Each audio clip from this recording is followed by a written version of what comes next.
मांगेला सब तरीका होई महतो जी के लइका मांगेला सब तरीका होई महतो जी के लइका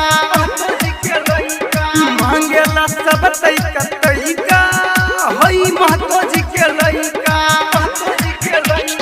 देखी के चोली में गदरल जवानावा पूछला ए मैडम लहंगा में हई का मांगेला सब तरीका होई महतो जी के लइका मांगेला सब तरीका होई महतो जी के लइका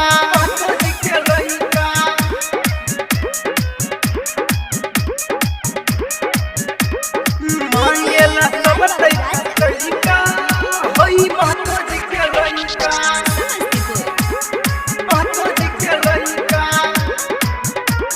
देखी के चोली में गोदरल जो बनमा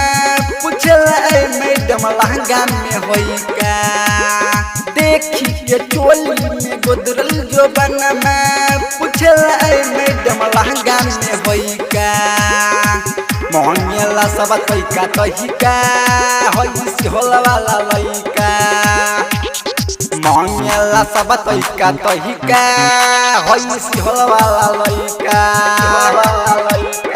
मांगेला सब तरीका होई सिहोल वाला लइका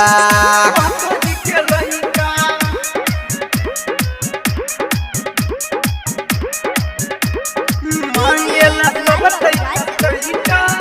होई महतो जी के लइका होई ऊपर सिंहराबे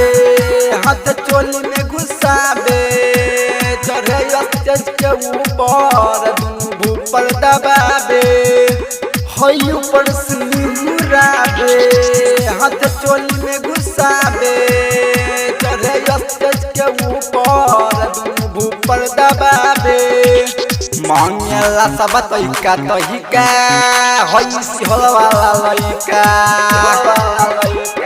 मांगेला सब तरीका होई सिहोल वाला लइका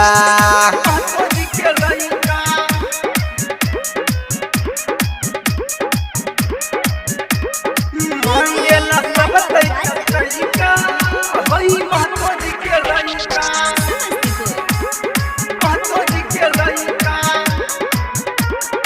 पूछला ए मैडम लहंगा में तोरा रोही डाल के मोहिका मांगेला सब तरीका होई पंडित जी के लइका पूछला ए मैडम लहंगा में तोरा रोही डाल के मोहिका मांगेला सब तरीका होई पंडित जी के लइका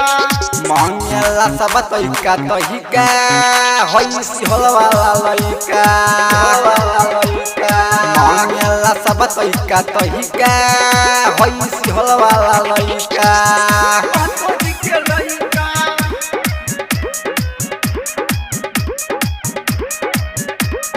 मांगेला सब तरीका होई महतो जी के लइका